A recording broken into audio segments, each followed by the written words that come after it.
The day of the funeral was heavy with the scent of damp earth and the weight of memories. I stood outside the old chapel, clutching the edge of my coat as the wind swept through the trees, creating a rustling sound that felt eerily like whispers. It was a gathering of family and friends, united in our shared sorrow, but my heart felt particularly heavy for Aunt Beatrice, the woman who had been my mentor, my confidant, and now a memory.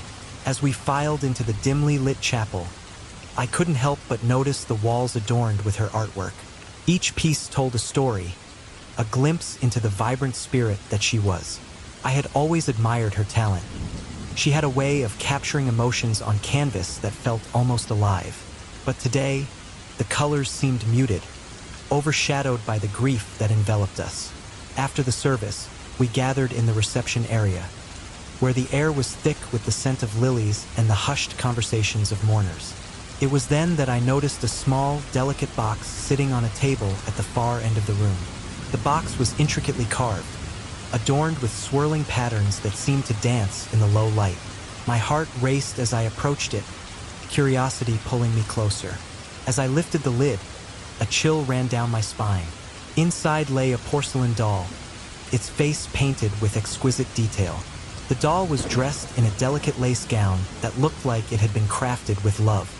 I could feel the eyes of the doll upon me, a gaze that felt both inviting and unnerving.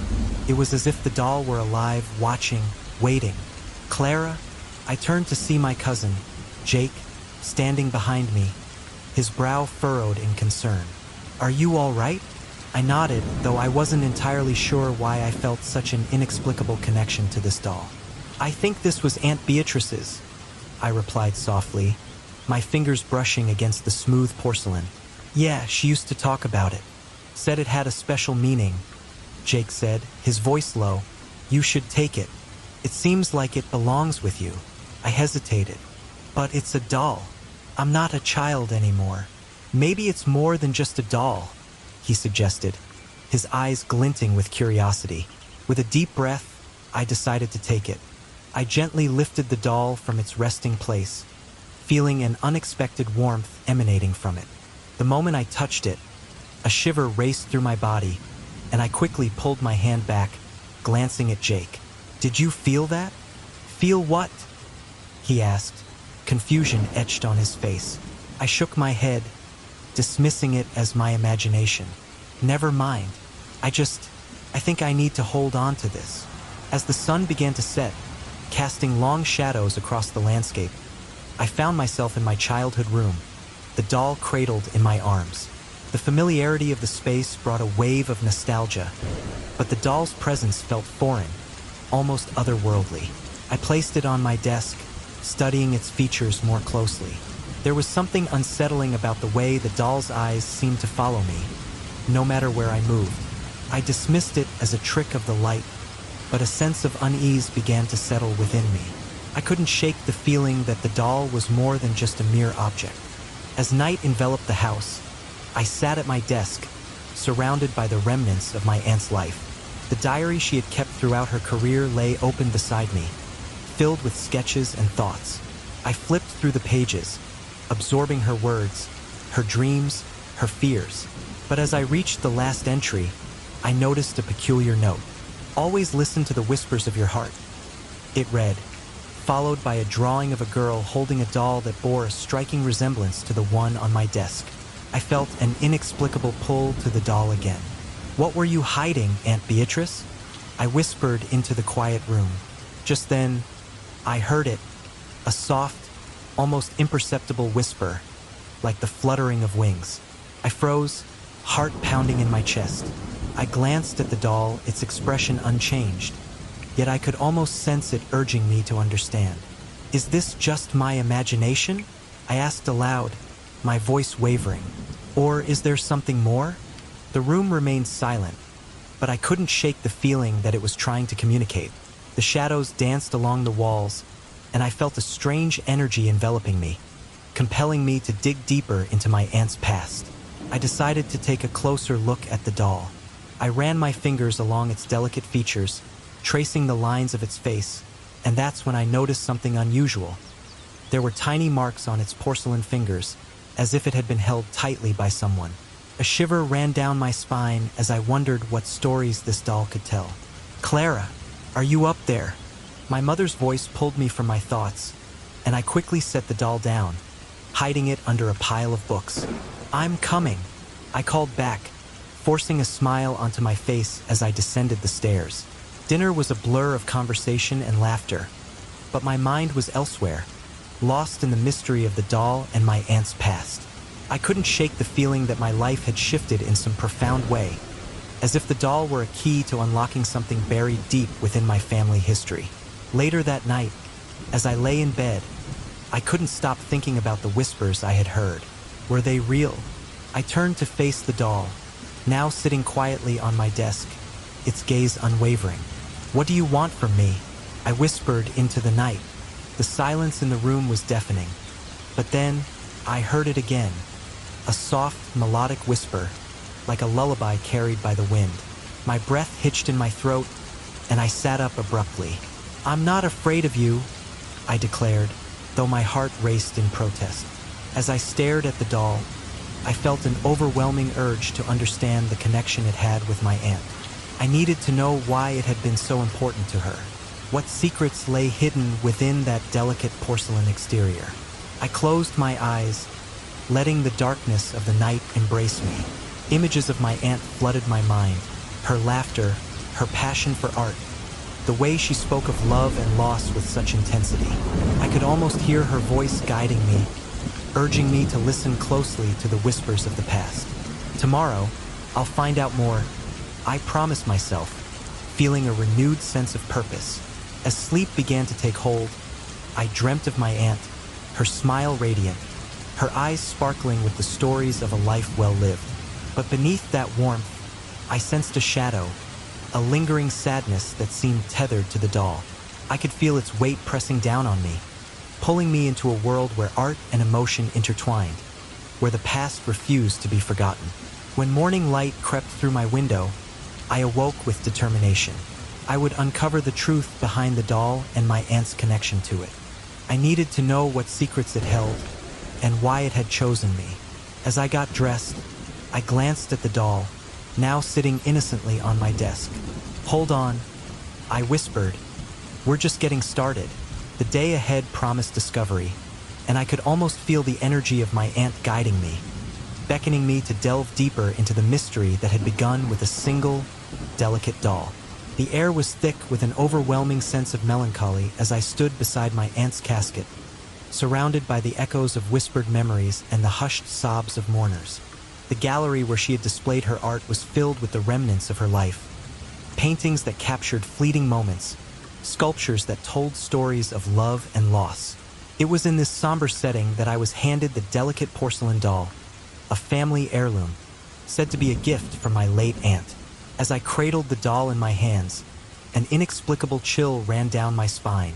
The doll's glassy eyes seemed to watch me, unblinking and unervingly aware. There was something about its expression that sent shivers through me. I could almost hear the echoes of my aunt's laughter mingled with the sadness of the moment.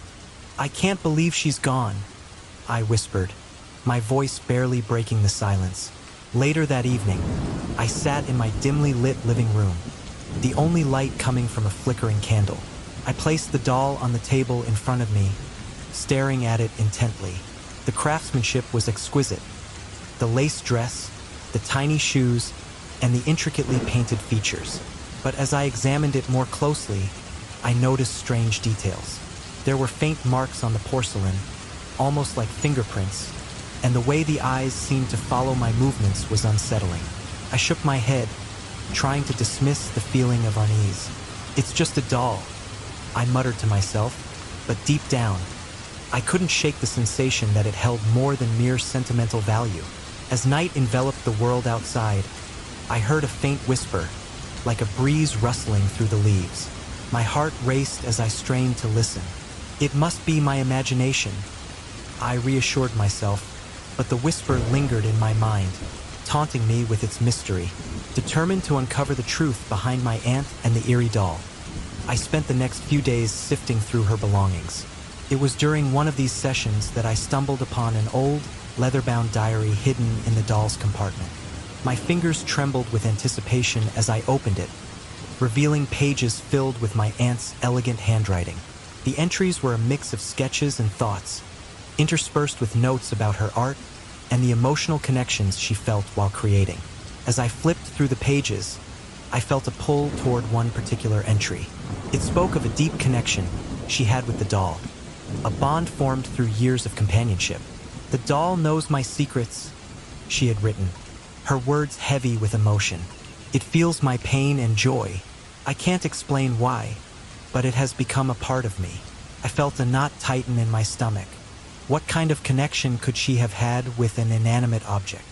The more I read, the more I understood that my aunt's life had been steeped in passion and turmoil. She had poured her heart into her art, channeling her experiences and emotions into every piece she created. But there were also mentions of a rivalry with another sculptor, a shadow that loomed over her successes. I couldn't help but wonder if this rivalry had something to do with the doll. The next day, my curiosity led me to the gallery where my aunt had showcased her work. The walls still echoed with the vibrancy of her spirit, but there was an unmistakable heaviness in the air. I approached a gray-haired curator, his face lined with the wisdom of years spent among art. "Do you remember my aunt, Clara?" I asked, hoping to glean more about her past. "Ah, yes, a talented artist, indeed. But she had her struggles," he replied, his voice tinged with nostalgia. "There was a fierce rivalry with another sculptor, a woman named Evelyn. Their competition was intense, filled with jealousy and unspoken words." "Evelyn," I echoed, intrigued. "What happened between them?" The curator leaned closer, his eyes narrowing. "It's a complicated story. Their rivalry was more than just artistic. There was a man involved, a painter who was caught in the crossfire. Many believe this rivalry led to a tragic ending for both of them." My heart raced as I absorbed his words. A love triangle? A tragedy? My mind spun with the implications. Could the doll somehow be tied to this rivalry? As I drove home, the shadows of doubt gnawed at me. When I entered my house, I felt a chill in the air, a sense that something was off. I glanced at the doll, and a surge of fear coursed through me. It was in a different position, sitting on the edge of the table, as though it had moved on its own. "Okay, this is getting weird," I muttered, trying to rationalize what I was seeing. I shook my head, dismissing the thought. It had to be my imagination, right? I was just tired. That night, as I lay in bed, sleep eluded me. My mind was racing with thoughts of my aunt, the doll, and the mysterious artist. Suddenly, I found myself drifting into sleep. In my dreams, I saw my aunt standing before me, her serene expression filled with a profound sadness. "Clara, listen to the art," she said softly, her voice echoing in my mind. "You must uncover the truth." I awoke with a start, my heart pounding. What did she mean by "listen to the art"? My aunt had always spoken of art as if it were a living entity, a voice waiting to be heard. The cryptic message lingered in my mind, urging me to delve deeper into the mystery of her life. In the days that followed, I became consumed with uncovering the truth. The diary held faded clues, but I needed to see the places that had shaped my aunt's world. I grabbed my jacket and set out for the locations she had mentioned in her diary. One entry described a forgotten gallery, a place where my aunt would go to find inspiration. It was said to hold remnants of her past, artifacts of her artistic journey. As I approached the dilapidated building, my heart raced with anticipation. The door creaked as I pushed it open, revealing a world frozen in time. Dust motes danced in the beams of light filtering through the windows, and I felt an overwhelming sense of nostalgia wash over me. I wandered through the abandoned space, feeling as though I was walking through my aunt's memories. My fingers brushed against the cold surfaces of long-forgotten sculptures, each telling a story of its own. Then something caught my eye, a sculpture of a woman holding a doll similar to the one I had at home. As I stepped closer, I felt a strange energy radiating from it, a pulse that resonated deep within me. The moment I touched it, I felt the world shift around me. My heart raced, and I could have sworn the doll at home vibrated in response. I had to know what was happening. Returning home, I grabbed the diary once again, flipping through the pages with urgency. I was desperate to find any mention of the feelings that surged through me. That's when I stumbled upon a passage that sent chills down my spine. My aunt had written about her pain after losing her great love, a painter who had vanished mysteriously. Could the doll be connected to him? I wondered aloud. The thought lingered in my mind, intertwining with the growing mystery surrounding my aunt's life. The pieces were slowly coming together, but I needed to dig deeper. The more I unearthed about my aunt, the more I felt the weight of her unspoken truths pressing upon me. I was determined to listen to what the art had to say, to hear the whispers of the past that echoed through the doll and the remnants of her life.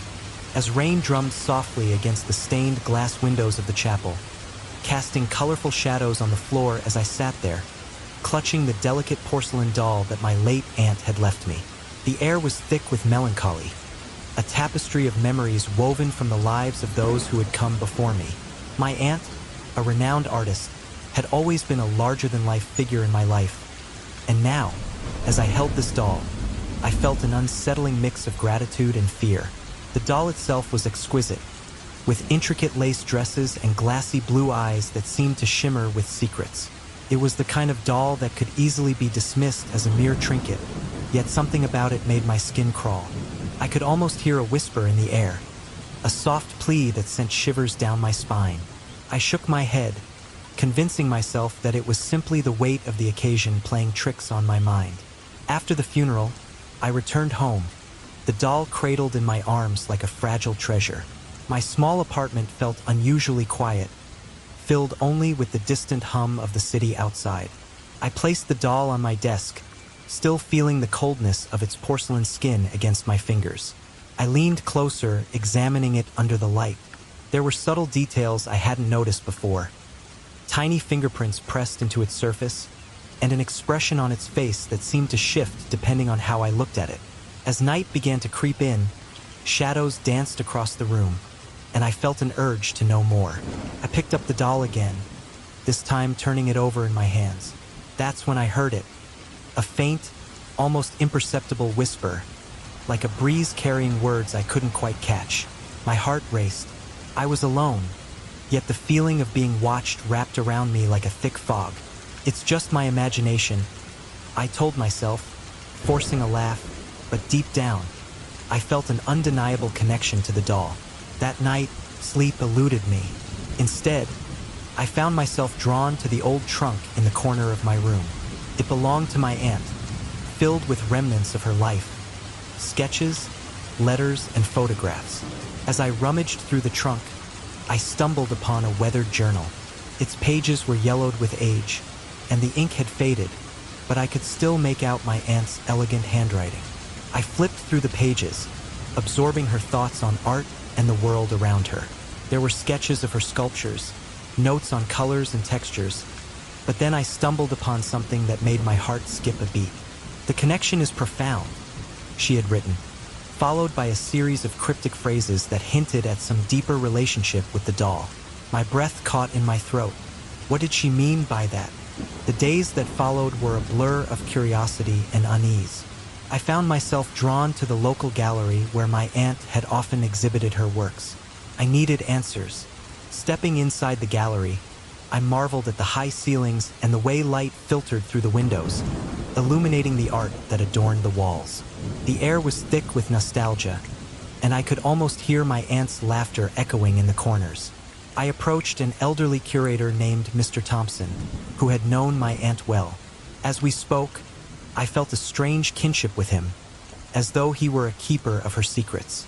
"Your aunt was a remarkable artist," he said, his eyes glimmering with memories. But there was a dark cloud over her life, a rivalry with another sculptor that seemed to consume her. "A rivalry?" I asked, intrigued. "Yes," he continued, his voice dropping to a whisper. "It was intense, filled with jealousy and passion. Your aunt was deeply affected by it, especially after her lover disappeared." "Her lover," I repeated, feeling a flutter of concern. "Who was he?" Mr. Thompson hesitated, as if weighing the weight of his words. A painter, known for his talent and charm, their love was tumultuous, and his disappearance left a scar on her soul. I left the gallery with more questions than answers, my mind racing to piece together the fragments of my aunt's life. But as I returned home, a chill ran down my spine when I found the doll positioned differently on my desk, as if it had moved on its own. My heart pounded in my chest, yet the curiosity pulled me closer. What was happening? That night, I dreamt of my aunt. Her visage was clear, her voice a soothing balm.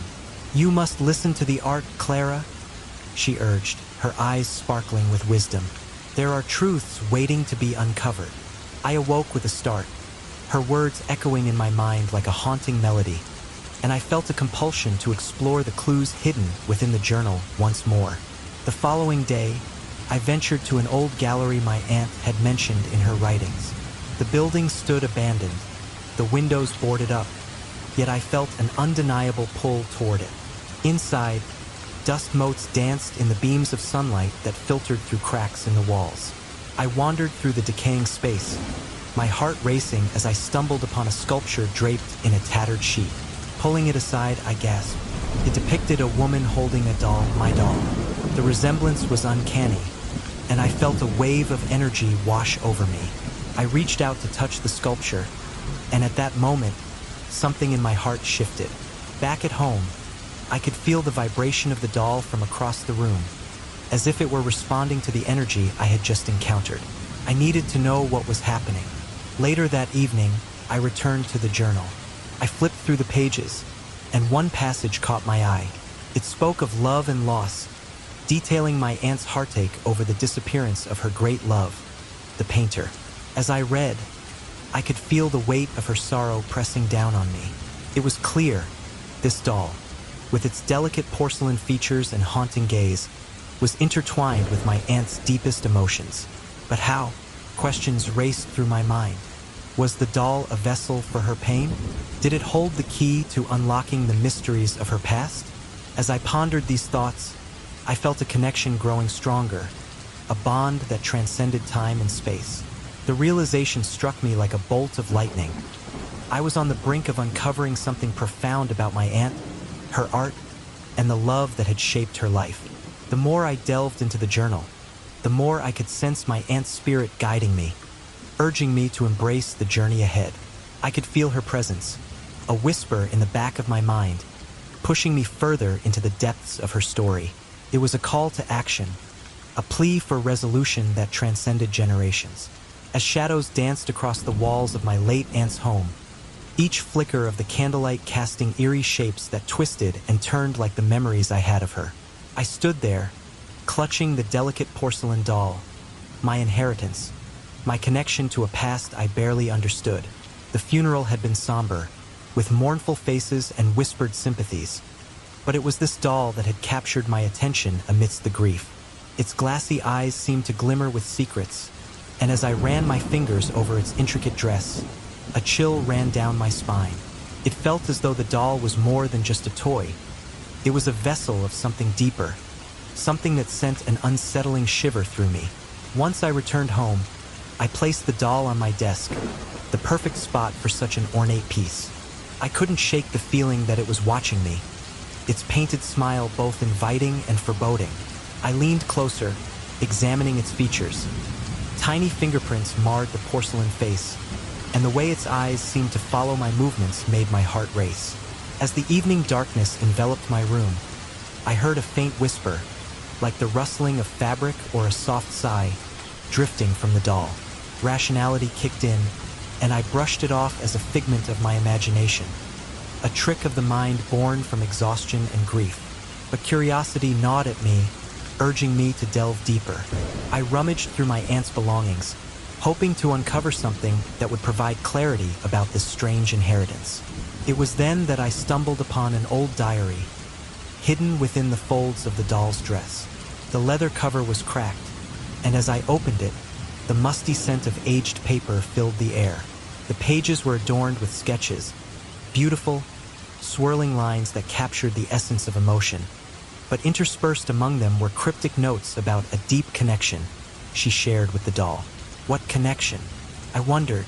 The words seemed to pulse with meaning, yet they eluded my understanding. Determined to piece together the puzzle, I decided to investigate my aunt's life and the role this doll played in it. I made my way to the local gallery where she had once displayed her art. The walls, once vibrant with color and creativity, now felt cold and empty. The old curator, a man whose face was lined with the stories of countless artists, greeted me with a nod. "Ah, your aunt," he said, his voice a low rumble. "A talent like few others. What can you tell me about her?" I asked, hoping to uncover the history that had been shrouded in mystery. His eyes clouded with reminiscence. She had a fierce rival, another sculptor. There was a darkness in that competition, a tension that... He paused, as if weighing his words. It consumed both of them. Consumed them, my heart quickened. I had to know more. What happened? The rivalry became a tempest, fueled by jealousy and ambition. Your aunt poured her heart into her art, but it came at a cost. I fear it may have driven her to places she never intended to go. As I absorbed his words, I felt a chill creep over me. I returned home, my mind racing with thoughts of the rivalry. The doll awaited me, now seemingly posed in a different way, as if it had shifted during my absence. A shiver ran through me, but the pull of my curiosity was stronger than my fear. I had to know why this doll was so significant. That night, I was restless. My dreams were vivid, filled with images of my aunt, her laughter echoing through my mind. In the dream, she beckoned me, her voice a gentle caress. "Listen to the art, Clara. It speaks to you." I jolted awake, heart pounding, the remnants of her presence still lingering in the air. When morning came, I could no longer ignore the call of the diary. I had to follow the trail it laid before me, leading me to a place my aunt once cherished. The abandoned gallery was a ghost of its former self, yet I felt a magnetic pull as I stepped inside.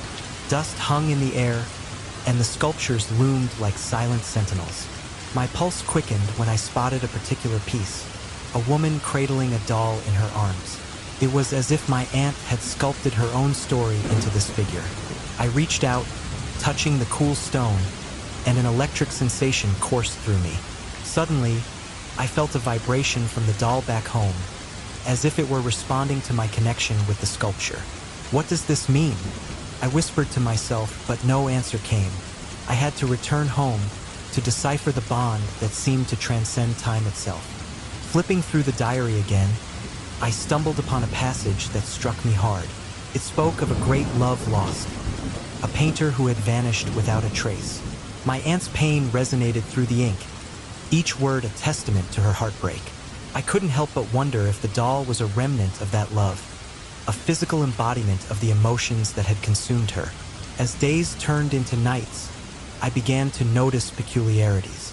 The doll seemed to move, albeit slightly, as if it were responding to my feelings. One evening, in a fit of artistic frustration, I threw my hands up in despair. When I looked back, the doll had adjusted itself, its tiny hands raised in a new posture. Inspiration surged through me, igniting a spark I hadn't felt in years. I rushed to my workspace, the clay calling to me, and as I sculpted, I felt the presence of my aunt guiding my hands. "Is this what you wanted?" I murmured, half expecting an answer. I could almost hear her laughter, feel her warmth enveloping me as I created. My movements became fluid, and I lost myself in the process, transforming my anguish into something beautiful. That night, I found myself in another dream. This time, glimpses of memories flooded my vision. My aunt in her prime, passionately sculpting, and her rivalry with the other artist becoming increasingly bitter. I woke up with questions swirling in my mind, desperate to understand the connection that tied us all together. "Why did you hold on to that pain, Aunt?" I whispered into the quiet of my room, the doll sitting silently on the shelf, its presence both comforting and unnerving. I knew I had to delve deeper, to confront the shadows of the past that haunted our family. The more I unearthed, the more I realized that the doll was not just a relic of my aunt's life, but a bridge to the emotions that had shaped her existence. And perhaps mine as well. The day of my aunt's funeral was cloaked in an unsettling darkness, both outside and within the grand old gallery that had been her sanctuary. I stood among the remnants of her life. The canvases, the sculptures, the traces of a vibrant spirit forever silenced. It felt surreal, almost as if I had stepped into one of her artworks. A strange fusion of beauty and melancholy. The air was thick with the scent of fresh flowers, but all I could think about was the bone doll she had left me. It sat eerily on a table, delicate and haunting, draped in an old lace gown that whispered of forgotten stories. As I approached the doll, an involuntary shiver ran down my spine. Its porcelain skin glimmered under the dim light, and I could have sworn its glassy eyes followed my every movement. "Why did she leave you for me?" I murmured, reaching out to touch the doll's cool cheek. The moment my fingers brushed against it, a wave of unease washed over me. I felt as if I was touching something not entirely of this world, a connection that transcended time and space. Once home, I placed the doll carefully on my desk, under the flickering light of my lamp.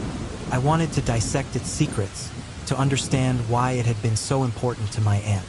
I examined it closely, tracing the delicate features and the worn fabric of its dress.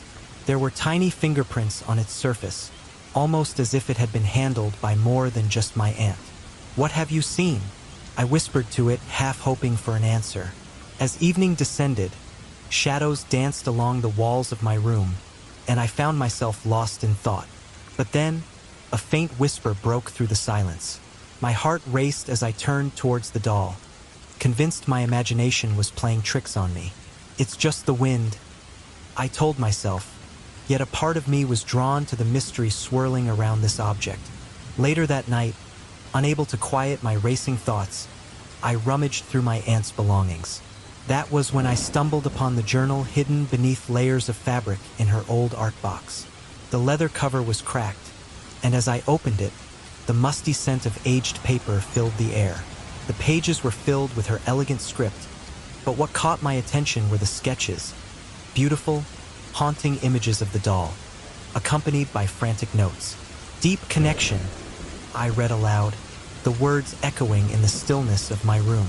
"She is a vessel, a keeper of my heart." I frowned, confused. What did my aunt mean by that? The more I read, the more questions bloomed in my mind. My aunt had poured her soul into her art, but it seemed this doll had absorbed something far more personal. Determined to uncover the truth about my aunt and the doll, I made plans to visit the gallery where she had once showcased her work. Perhaps the old curators had stories to share, threads of history that might illuminate the shadows cast by her past. The next day, I stepped into the gallery, greeted by the familiar scent of paint and varnish. It was as if I had entered a time capsule, moments frozen in artistic splendor. "Clara!" a voice called out, pulling me from my reverie. It was Mr. Thompson, the elderly curator who had known my aunt well.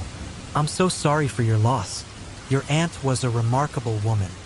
"Thank you, Mr. Thompson," I replied, glancing around at the artworks that seemed to hum with memories.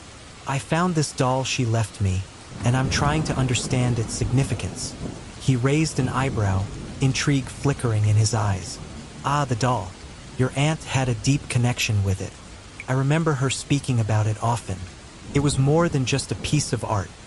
It was her muse, her companion." "Muse?" I echoed, feeling a sense of urgency. Was it just a doll to her, or was there something more? Mr. Thompson sighed, his expression turning serious. "There was a time when she had a rival, a very talented sculptor. The competition between them was fierce, almost toxic. It was said that the doll represented her fears and desires, a symbol of the love she lost in the midst of that rivalry." "Rivalry?" I asked, my mind racing. "What happened?" He paused, choosing his words carefully. "It led to heartbreak, Clara. Your aunt was deeply in love with a painter who became embroiled in that conflict. Their love was beautiful but tragically overshadowed by jealousy and betrayal." My heart sank as I processed his words. My aunt had lived a life filled with passion and pain, and the doll was a physical manifestation of that tumultuous journey. As I left the gallery, the weight of her legacy pressed down on me like a thick fog. Returning home, an unsettling feeling washed over me as I noticed the doll in a different position than I had left it. My breath caught in my throat. Had it moved? Quickly shook my head, dismissing the thought. It's just my imagination, I reassured myself, but the chill creeping up my spine told me otherwise. That night, I drifted into a restless sleep, the doll's presence looming large in my mind. In my dream, I found myself in a swirling haze of color, surrounded by echoes of laughter and sadness. And then, there she was, my aunt, her eyes shimmering with unspoken words. "Clara, you must listen," she urged, her voice soft yet commanding. "You need to hear the art, to feel the stories trapped within." I awoke with a start, heart racing, a newfound determination igniting within me. I grabbed the journal and began to study it again, desperately searching for clues. Each entry seemed to pulse with emotion, revealing fragments of my aunt's life, her struggles, and her deepest fears. The next day, I decided to follow the breadcrumbs she had left behind. The journal mentioned a neglected gallery, a place where she had once found solace and inspiration. I needed to see it for myself, to connect with the artist who had shaped my family's legacy. When I arrived at the dilapidated building, the air was heavy with dust and neglect. I stepped inside, the wooden floor creaking beneath my weight. My heart raced as I surveyed the space, filled with forgotten sculptures and faded memories.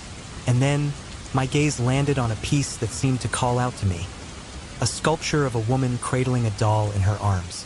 As I approached, I could feel a strange energy in the room, a connection that transcended the physical. I reached out to touch the cold marble, and in that instant, the doll at home began to vibrate softly, as if responding to my touch. Confused yet exhilarated, I knew I had stumbled upon something monumental. When I returned home, I dove back into the journal, eager to piece together the puzzle. One entry caught my eye. My aunt's words spilled onto the page, detailing her heartache after the disappearance of her great love. A painter, whose name had been lost to time, and whose absence had haunted her art. Could the doll be tied to him? I wondered aloud, a shiver coursing through me. Is it possible that my aunt's pain is intertwined with the love she lost? The missing pieces of my aunt's life were beginning to form a larger picture, one filled with rivalry, love, and an inexplicable bond with the doll. It was clear that this journey was only just beginning, and I felt an undeniable pull to uncover the truth behind their tragic story. As I gazed at the doll, I sensed that its secrets were waiting to be unveiled, each layer promising to reveal the love and pain that had shaped my family's legacy. I couldn't shake the feeling that the key to understanding it all was right within my reach. The air in my studio was thick with the scent of clay and the remnants of my past struggles as an artist. It had been a few days since I inherited the delicate doll from my late aunt, and it had quickly become a focal point of my thoughts and emotions. The way her glassy eyes seemed to follow me had unsettled me at first, but now I felt an undeniable connection forming. I found myself standing before her, the doll perched on a shelf, its intricate porcelain features illuminated by the soft, golden light of the late afternoon sun. "Why do you feel so alive?" I whispered to the doll, half expecting a response but knowing deep down that it was just a figment of my overactive imagination. I had spent countless hours in this space, pouring my heart into my sculptures, but something about this doll felt different. It was as if she held the key to unlocking the mysteries of my aunt's past, and perhaps my own future. With a deep breath, I gathered my tools and approached the workbench. The lump of clay sat there, waiting for me to mold it into something beautiful, something that could express the emotions I had been grappling with since discovering the diary. I flipped through its pages again, my fingers grazing the inked words, as if hoping they would impart their wisdom through touch. My aunt had poured her heart into those pages, and now it was my turn to do the same. "Clara, you can't let this fear hold you back," I muttered to myself, shaking my head. "You have to channel this energy into your art." I set the diary aside and focused on the clay, kneading it to warm it up, feeling the coolness of the material against my fingertips. It was a grounding sensation, a reminder that I was alive, that I had the power to create. As I began to sculpt, I felt a strange energy in the room. It was as if the doll was watching me, guiding my hands. I closed my eyes for a moment, allowing myself to be enveloped by the silence. And in that stillness, I heard her voice, soft yet insistent. "Create," she seemed to whisper. "Transform your pain into beauty." I opened my eyes, startled. Had I really heard her? Or was it just my imagination? Shaking off the doubt, I continued to work, letting the clay take shape under my hands. I molded the material into a figure, a representation of a woman caught between two worlds, a reflection of my aunt's struggles and my own creative journey. The doll's presence offered me a sense of comfort, and I found myself looking at it more often for inspiration. Hours passed as I lost myself in the act of creation. Each stroke of my fingers felt more profound, as if I were unearthing emotions buried deep within me. I could almost feel my aunt's spirit beside me, urging me on. I remembered the words in her diary about her connection to the doll, a connection I was beginning to understand more each day. "Why did you keep this from me?" I asked aloud, addressing my aunt as if she were right there with me. "Why didn't you tell me about your pain, your love?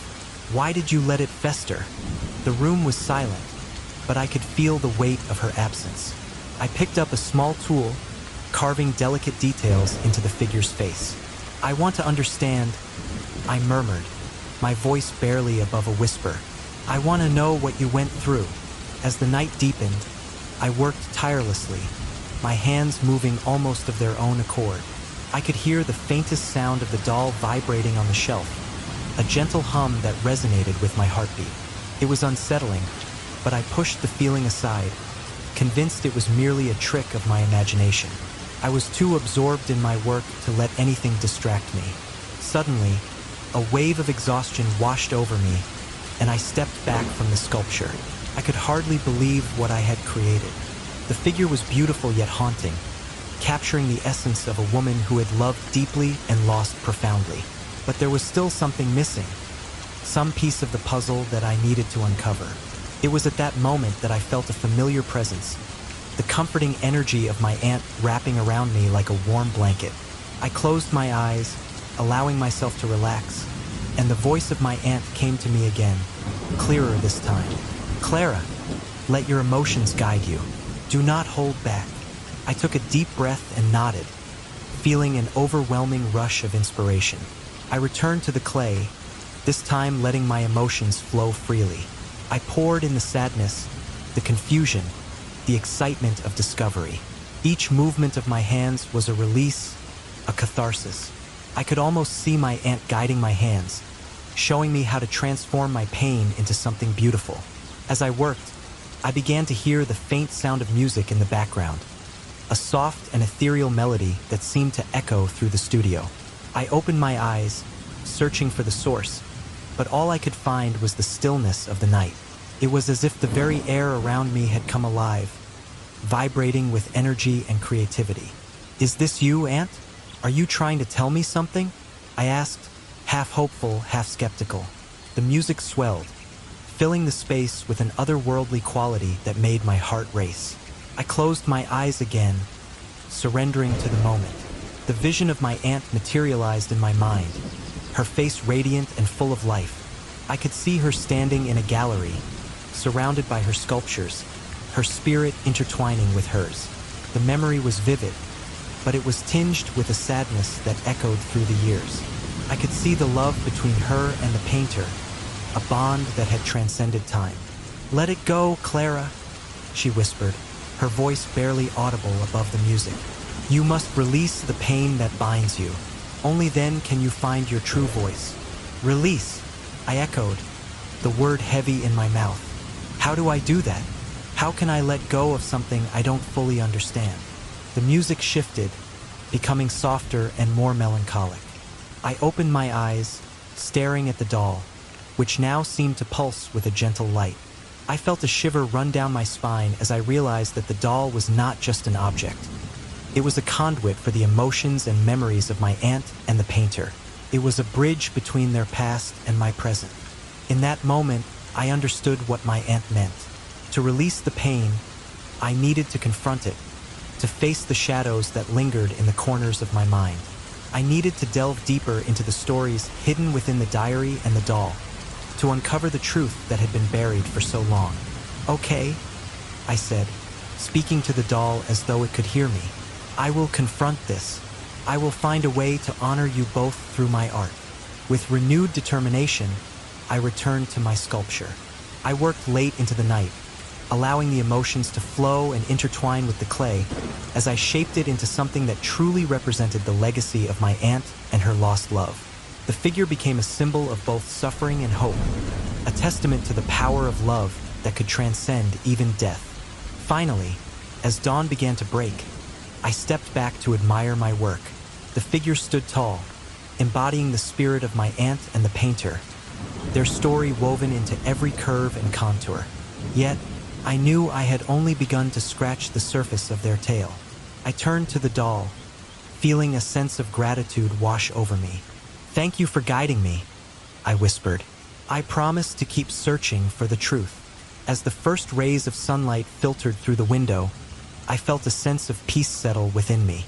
The journey ahead would not be easy, but I was ready to embrace it. I could feel my aunt's spirit lingering, a quiet assurance that I was not alone. With a heart full of hope and a renewed sense of purpose, I picked up my tools once more, ready to dive deeper into the mysteries that awaited me. This was just the beginning, and I was determined to uncover the truth, not only for myself but for the love that had been lost and the artistry that awaited rebirth. As I sat at my desk, the soft glow of the lamp illuminated the pages of my aunt's diary. The air felt thick with tension, and the weight of the bone doll beside me seemed heavier than ever. I couldn't shake the feeling that it was watching me, waiting for me to uncover the truth behind its existence. The last entry I had read echoed in my mind. A sacrifice must be made for the truth to be revealed. My heart raced. What did she mean? What truth? I flipped through the diary, skimming over the sketches and notes, each line filled with my aunt's anguish and passion. The mention of the sacrifice had struck a chord deep within me. My fingers trembled as I traced my aunt's elegant handwriting. "There are things that linger in the shadows," she had written, "and they must be confronted." "Clara?" My best friend Emily's voice broke through my thoughts, pulling me back to the present. She had been my confidant through this entire ordeal, and I appreciated her visits, even if the sadness of my aunt's death still loomed over us like a heavy fog. "Yeah, Em," I replied, trying to sound casual, though I could feel the tension creeping back into my voice. "Are you okay? You look intense." She walked over, glancing at the diary spread open before me, the bone doll perched ominously next to it. "You've been at this for hours, just trying to figure out what happened to Aunt Margot?" I admitted, running a hand through my hair. "There's a lot here that doesn't make sense." Emily sat down on the edge of my bed, her brow furrowing. "You know, you've been talking about her a lot. Maybe you should take a break? Go outside for a walk or something?" I shook my head, my eyes darting back to the diary. "I can't. There's something just doesn't sit right with me, especially with what I found out about the rival artist." "What rival?" Emily asked, her curiosity piqued. I took a breath, preparing to share the tangled history that had begun to unravel before me. Her name was Lucia. From what I gathered, Aunt Margot was always in competition with her. They were both talented sculptors, but it got personal. There were whispers of a love triangle involving Lucia, Aunt Margot, and someone else. Emily's eyes widened. "Someone else? You mean the painter?" "Yes, exactly. The diary mentions him, but it's vague. It's like there's this entire part of her life that she was afraid to put into words," I said, feeling the frustration rise within me. "Maybe that's why she left the doll to you?" Emily suggested. "Perhaps it's a way for you to connect with her, to understand her better." I glanced at the doll, its glassy eyes sparkling under the lamp's light. But what if it's more than that? What if the doll is tied to the pain and betrayal of the past? What if it's keeping secrets? Secrets? Like what? Emily leaned in, intrigued. I don't know yet, I admitted, my voice dropping to a whisper.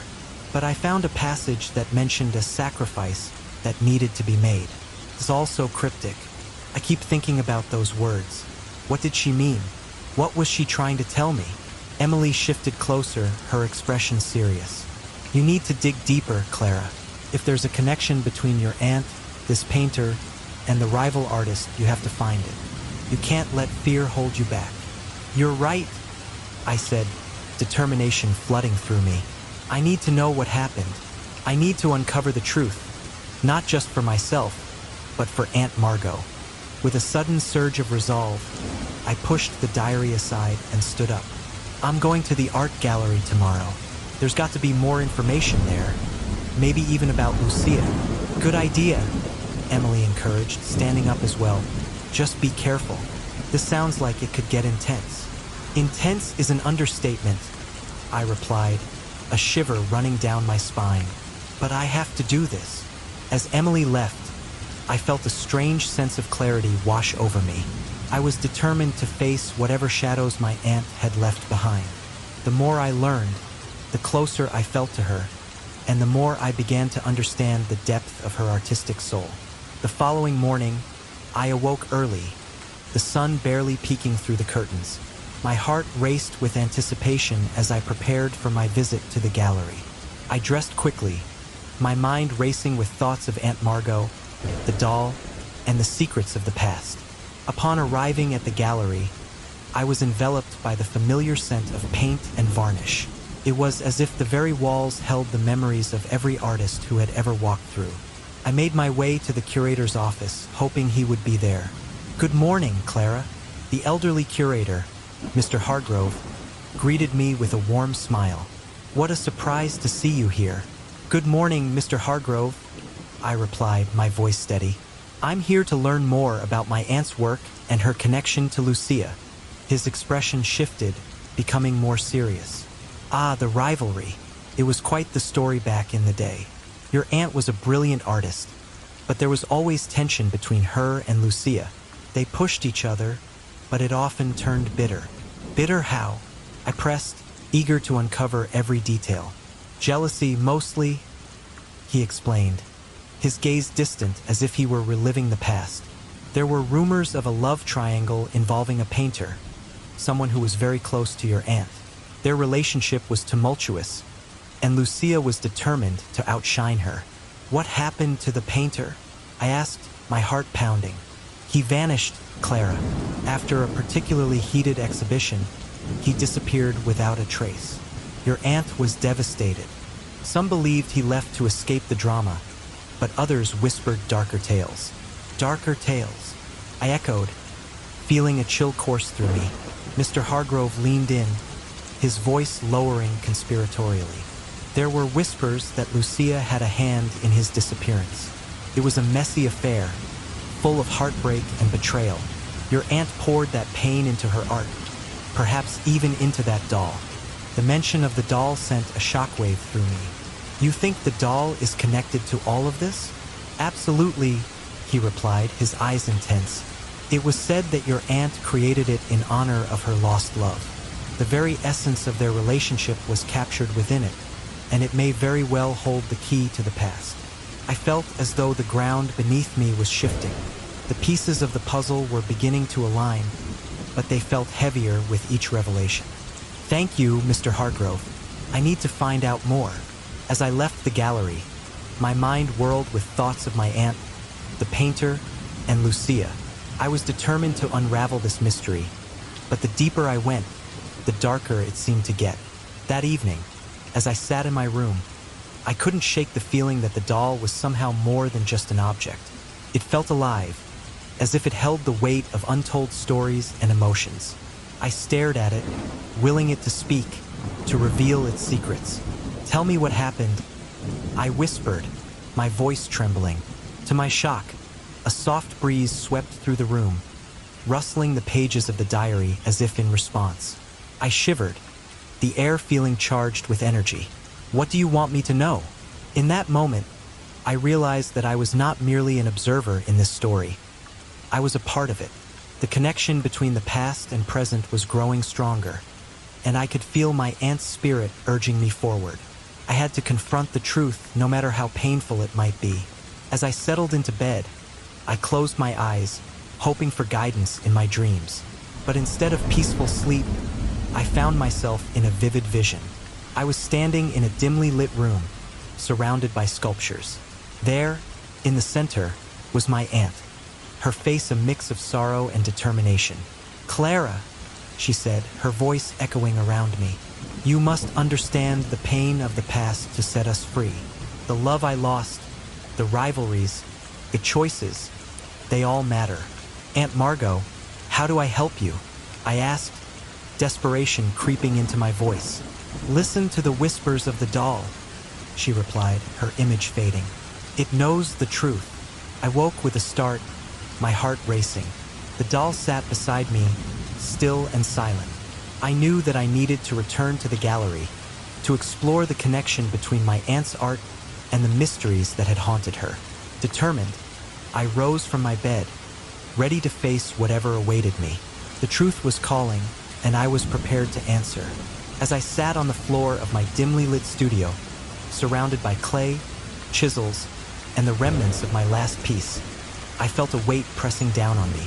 The flickering candlelight danced across the walls, casting elongated shadows that seemed to reach out to me.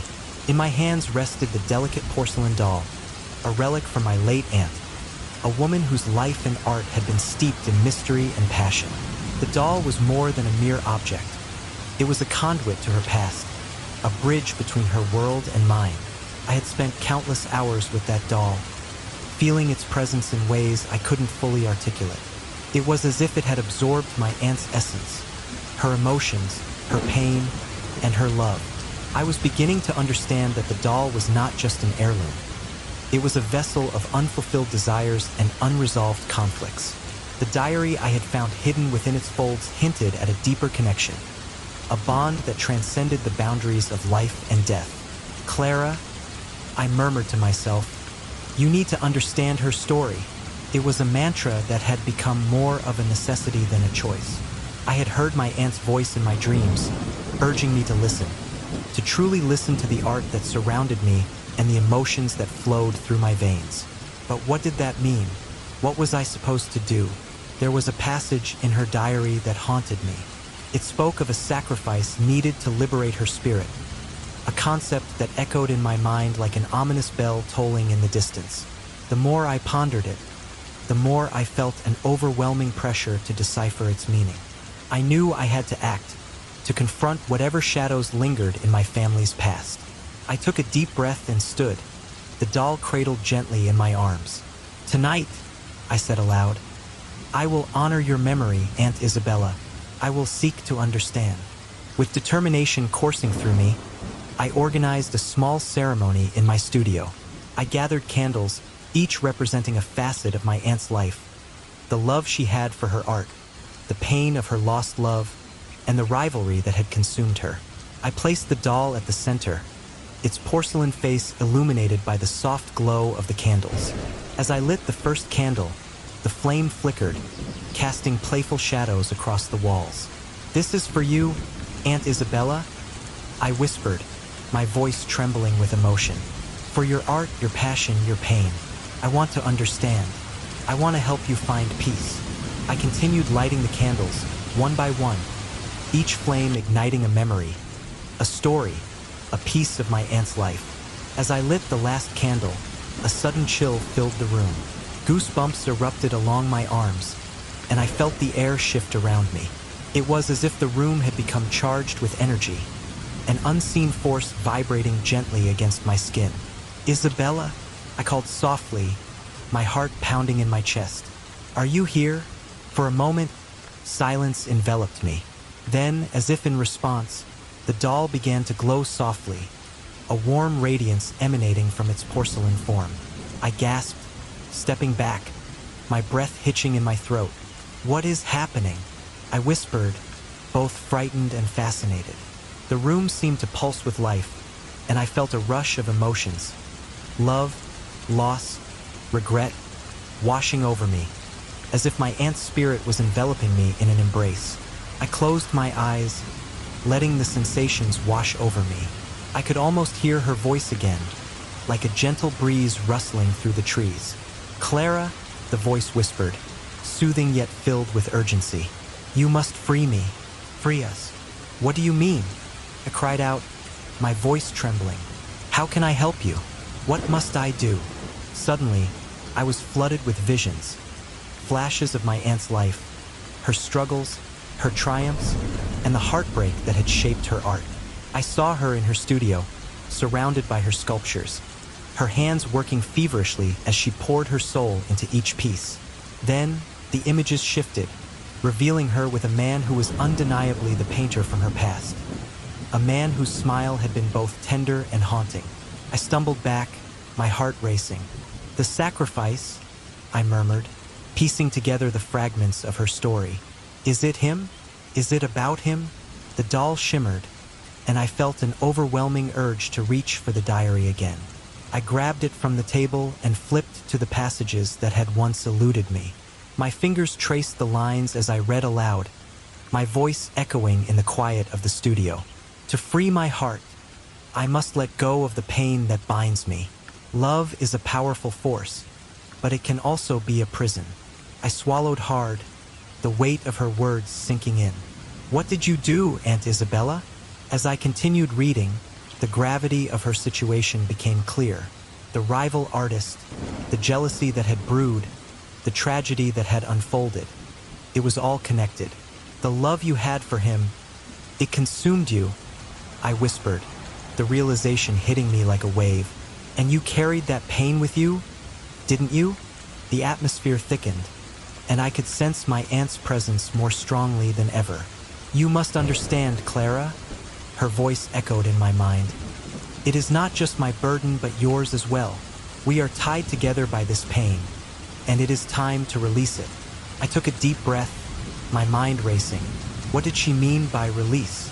As if sensing my confusion, the doll began to pulse with a soft light, guiding my thoughts. I felt compelled to create, to channel her pain into something beautiful, something that could finally set her spirit free.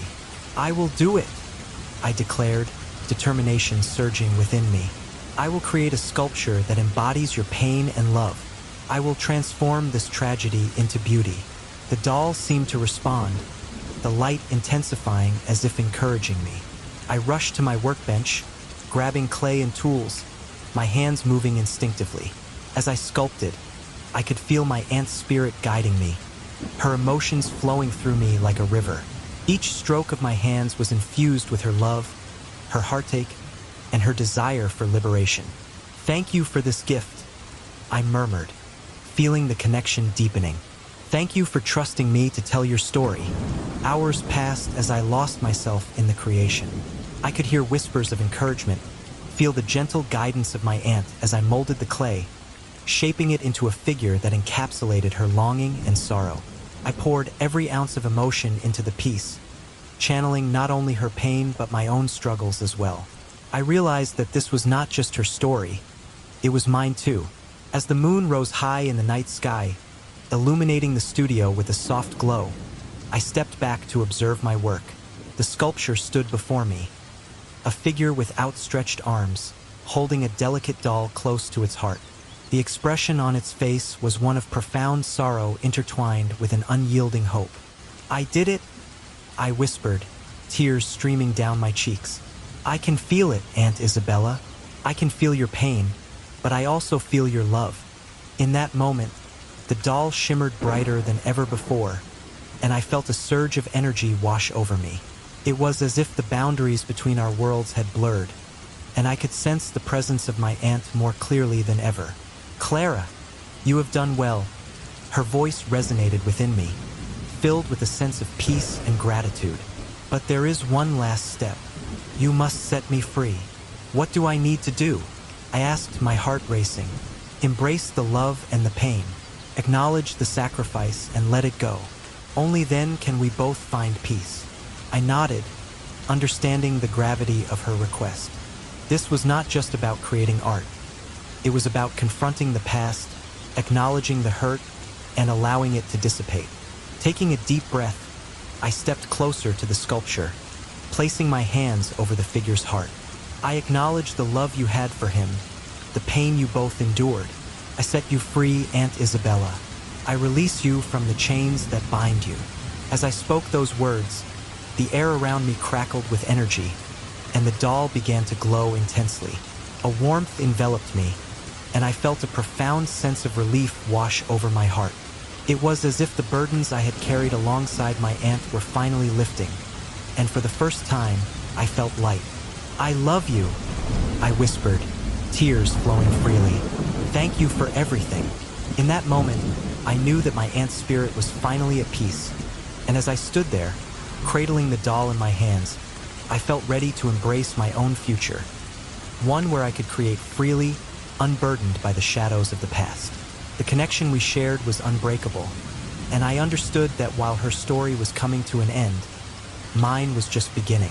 The air was thick with an eerie silence as I stood at the edge of the clearing, my heart pounding in my chest. I had received an anonymous message earlier that day, a cryptic note that led me to this secluded spot where whispers of the past echoed in my mind. The sun was setting, casting long shadows that danced across the ground, and a chill ran down my spine. I could hardly believe that I was about to confront the final piece of this haunting puzzle. "Clara," I whispered to myself, trying to summon the courage I needed.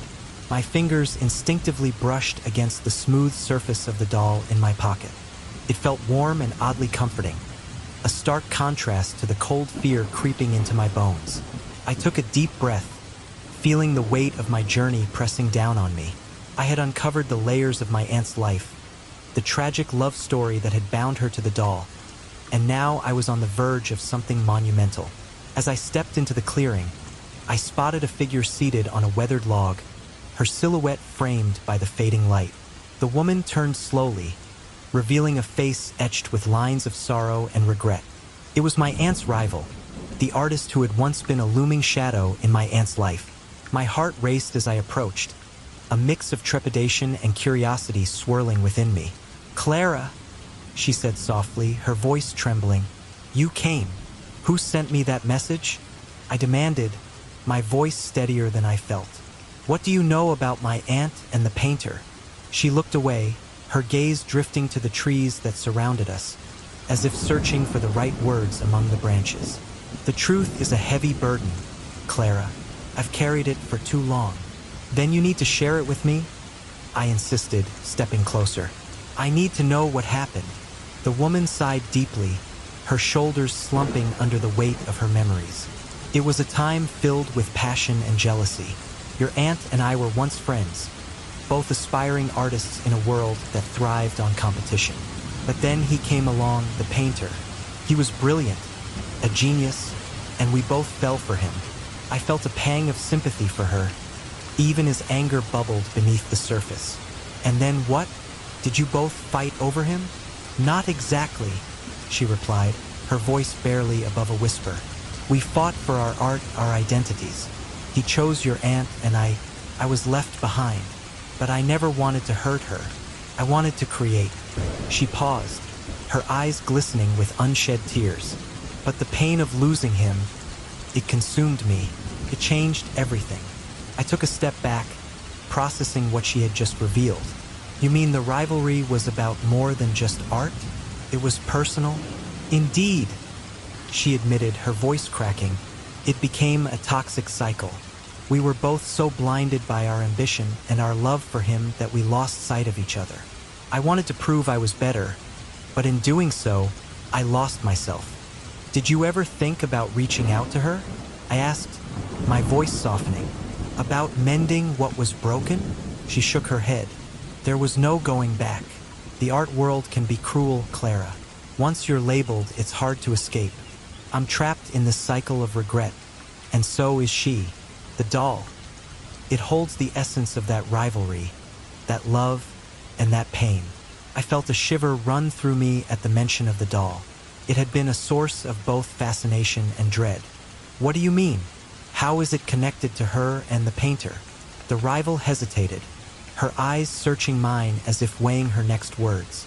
The doll was a gift from your aunt to the painter. It was meant to symbolize their love, but it became a curse instead.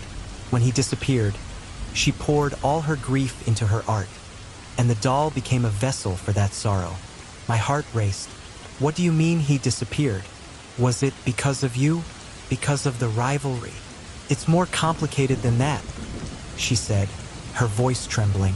There was a confrontation, a moment of desperation.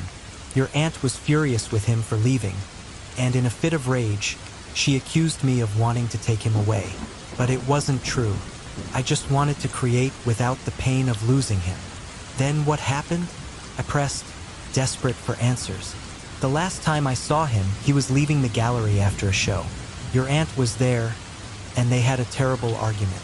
I saw him walking away, and then he was gone. No one ever found him. Your aunt never recovered. Tears filled my eyes as I thought of my aunt's sorrow, the weight of her grief spilling into her art. And the doll? How did it end up with her? The doll was supposed to be a reminder of their love, but it became a prison, she replied, her voice heavy with regret. Your aunt believed that as long as she held onto it, she could keep his spirit alive. But in reality, it bound her to her pain. I looked down at the ground, feeling the gravity of her words. And now it's my burden. I inherited it, but I never understood the depth of its significance. You're the only one who can set her free, the rival said softly. But it won't be easy. You have to confront the pain, the love, and the rivalry. You have to find a way to let go. How? I asked, my voice shaking. How do I do that? The truth must be revealed, she replied, her voice firm. You must acknowledge the pain and the love that intertwine their lives. Only then can you transform that energy into something beautiful. I felt a rush of determination surge through me. I will do it. I'll confront the pain and set them free. Be careful, Clara, she warned. The past has a way of holding on tight. As I turned to leave, I felt the weight of the doll in my pocket, a reminder of everything I had learned. I had to face the truth, not just for my aunt, but for myself and the legacy of art that had been passed down to me. I could no longer let fear dictate my path. With each step I took away from the clearing, I felt a sense of purpose growing within me. The shadows of the past were long, but I would shine a light on them. The doll would no longer be a source of dread. It would become a symbol of healing and transformation. I made my way back home, the last rays of sunlight casting a golden hue over the landscape. The air felt lighter, and the weight of the secrets I had uncovered began to lift. I could almost hear the whispers of my aunt and the painter urging me forward. When I reached my studio, I placed the doll on my workbench, its gaze seemingly steady and encouraging. I took a deep breath and began to gather my materials. I would create a sculpture that embodied the love, the rivalry, and the ultimate sacrifice made by my aunt and the painter. As I worked, I could feel their presence guiding my hands. Every stroke of the chisel seemed to resonate with the emotions trapped within the doll. I poured my heart into the piece, letting the pain and beauty intertwine in a dance of creation. The more I sculpted, the more I felt a connection to my aunt. I could almost hear her voice, encouraging me to embrace the past while forging my own path. The rival's words echoed in my mind, reminding me to confront the pain and transform it into something meaningful. Hours passed as I lost myself in the process, the world around me fading away. It was just me, the doll, and the spirit of artistry that coursed through my veins. I could feel the energy building, a powerful force that connected the past to the present. As the first light of dawn began to break through the window, I stepped back to admire my work. The sculpture was a powerful representation of love and loss, capturing the essence of my aunt and the painter. It was more than just a piece of art. It was a testament to the complexities of the human heart. I felt a sense of peace wash over me. I had confronted the pain, embraced the love, and transformed the rivalry into a celebration of creativity. The doll, once a source of fear, now stood as a symbol of hope and liberation. In that moment, I understood that art was not just about creation. It was about healing. And as I looked at the sculpture, I knew that I had taken the first step toward freeing my aunt and the painter from the chains of their past. I would continue this journey, honoring their memory while forging my own path in the world of art. As twilight descended upon the world, casting long shadows across the room, I found myself perched on the edge of my bed, my heart pounding in my chest. The Bonica, my aunt's delicate legacy, sat across the room, its porcelain features glinting in the dim light. I couldn't shake the feeling that it held secrets, memories, and perhaps even the key to a tragedy that had unfolded long before I was born. The revelation from the rival artist echoed in my mind, a haunting whisper that urged me to dig deeper. "The Bonica was a gift from your aunt to the painter," she had said, her voice trembling with emotion. "A token of love, a vessel of their shared dreams." But what did that mean for me? My fingers brushed against the diary, worn and tattered, filled with my aunt's flowing script. Each page was a portal to a world I was desperate to understand. As I picked up the Bonica and cradled it in my hands, I felt a shiver run down my spine. "What are you hiding?" I whispered, my voice barely above a breath. The doll remained silent, its glassy eyes fixed on mine, almost as if it were waiting for me to discover something monumental. I sat there, the weight of the moment pressing heavily on my shoulders. The room was filled with an air of anticipation, and I felt an inexplicable pull towards the hidden compartment I had yet to uncover. I carefully turned the doll over, examining every inch of its delicate frame. I knew there had to be something more, something that could bridge the chasm of time and reveal the truth about my aunt and her lost love. Suddenly, a soft vibration emanated from the Bonica. I gasped, nearly dropping it. "What the—" I stammered, my pulse racing. The doll's body seemed to warm in my hands, and for a fleeting moment, I could have sworn I felt a heartbeat. The air thickened around me, and I closed my eyes, overwhelmed by an inexplicable desire to understand. When I opened my eyes again, I noticed a faint glimmer at the base of the doll's dress, a hidden latch, almost imperceptible. My hands trembled as I gently pressed it. With a soft click, the doll opened, revealing a small compartment. I peered inside, heart racing, and found a folded piece of paper nestled within. "Is this?" I breathed, recognizing the handwriting immediately. It was my aunt's, yet there was something more. A sense of urgency in the way the letters flowed, as if they were desperate to escape the confines of the page. I unfolded the letter with trembling fingers, my heart pounding in anticipation. "Dearest Clara," it began, "if you are reading this, then perhaps the time has finally come for the truth to emerge. I have carried this burden for too long. The Bonica was a gift, yes, but it was also a reminder of love, loss, and the sacrifices made in the name of art." I could feel the weight of those words pressing down on me, as if the very air around me had thickened with the gravity of her confession. "I loved him," the letter continued, "more than words can express. Our connection was profound, but so was the jealousy that consumed us. In the end, it was my own rival who drove him away, making him believe he had to choose between love and his passion. I have always believed that he disappeared for my sake, to protect me from the pain of our broken dreams." Tears welled up in my eyes as I read on, every word pulling me deeper into the emotional turmoil my aunt had endured. "I never stopped loving him, Clara. I sacrificed my happiness for the sake of my art, but in doing so, I lost a part of my soul. The Bonica was meant to remind me of our love, of the beauty that can emerge from pain. But it has also become a prison, binding me to my regrets." I glanced up, my heart racing. "What do I do?" I whispered, the weight of her words crashing down on me like a tidal wave. The room felt suffocating, and the shadows danced around me, whispering secrets I couldn't yet grasp. "Please, Clara," I read, "if you are brave enough to confront the truth, do so with an open heart. The spirits of the past are restless, and they long for liberation. You must find a way to release the pain that binds me, and him, to this world."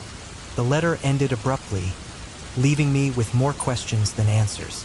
What do you mean, release the pain? I murmured, my voice trembling. I could feel the weight of my aunt's sorrow wrapping around me like a shroud, and I knew I had to act. Suddenly, the Banika began to glow, a soft light emanating from its core. What is happening? I gasped, heart racing. The light pulsed rhythmically, and I felt an overwhelming sense of warmth enveloping me. The air crackled with energy, and I could almost hear the distant echoes of laughter, the whispers of love shared between my aunt and the painter. I closed my eyes and let the energy wash over me, surrendering to the moment. I'm here, I whispered, my voice barely audible. I want to help you. I want to understand.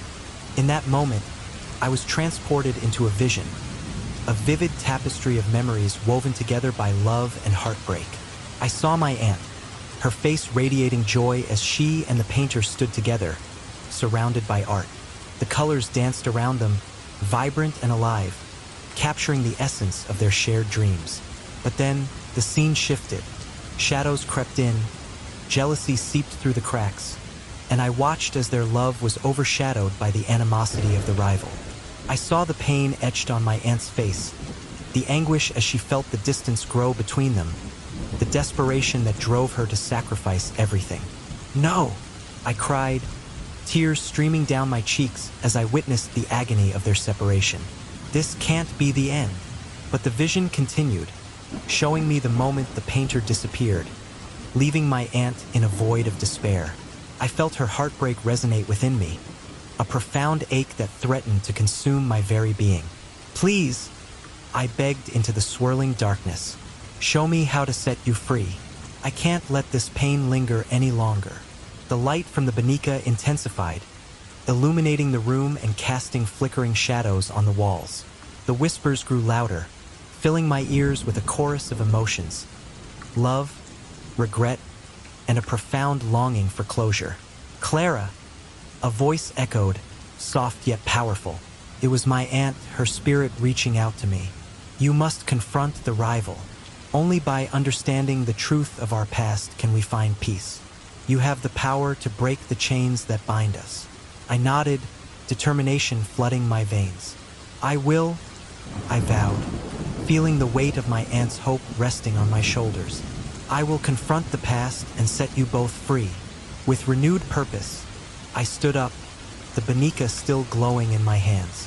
I felt a surge of energy coursing through me, as if I were channeling the very essence of my aunt's spirit. I will honor your memory, I promised, my voice steady, and I will uncover the truth. The next day, I found myself standing before the rival studio, my heart racing as I prepared to face the woman who had been a catalyst for so much pain. The door was slightly ajar, and I took a deep breath as I pushed it open.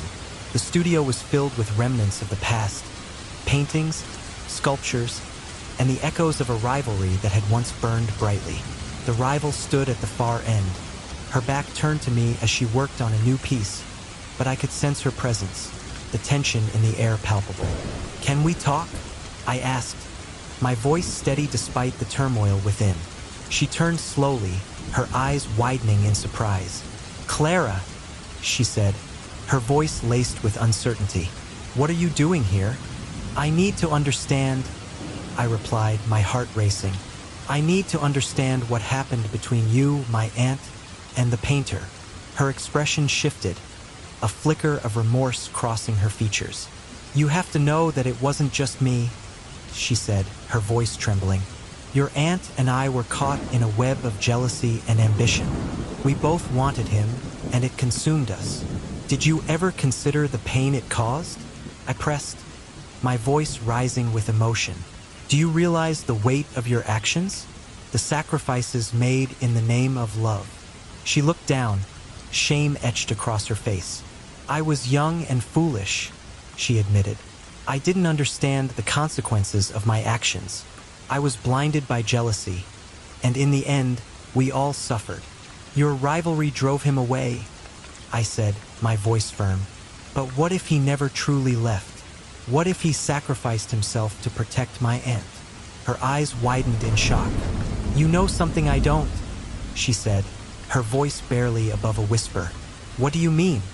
I took a deep breath, the weight of the truth heavy on my shoulders. "I found a letter from my aunt," I confessed. She mentioned the Banika and how it was meant to symbolize their love, but it also became a prison, binding her to her regrets. The rival's expression softened, and I could see the flicker of understanding in her eyes. "I never meant for it to go this